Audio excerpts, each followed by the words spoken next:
ömür boyu düşmən təcavüzünə məruz qalmışdır kəndli. 2000 deyirəm, 1905-ci ildə də bu kənd işğal olunubdur. Ondan sonra 18-ci ildə də bu kənd işğal olunubdur.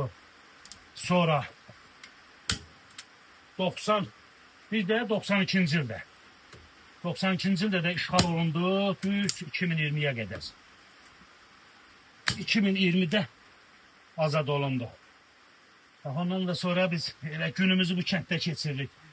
Gəlirik burada, nə bilim, belə bir qapma düzətmişik. Hələ ki burada yaşayırıq. Görək indi inşallah tezliklə anam o da çeyləyəcəkdir. Bu kəndi təmizləyirlər binadan. Yəqin ki tez bir zamanda buranın da tikintisi başlayacaq. Bizim bu kəndin təbiətini görürsən də.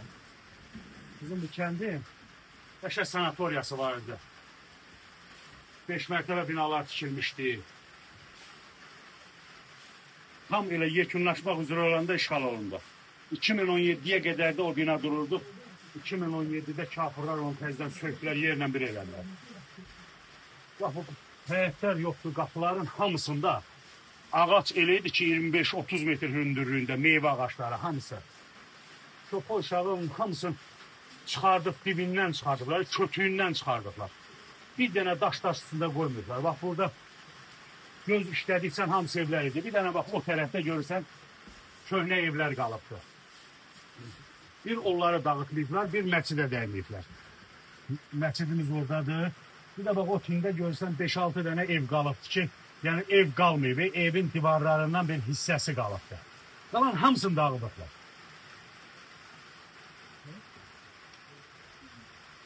Gözəllik, Allah Teala bu kəndə hər cürə gözəllik verir. Hər bir neyməti var. Bax, o qayada deyə aşağıdakı qayada mərmər çıxır. Nə bilim, bulaqları, nə qədər bulaqlarımız var. Nə qədər gözəl sularımız var.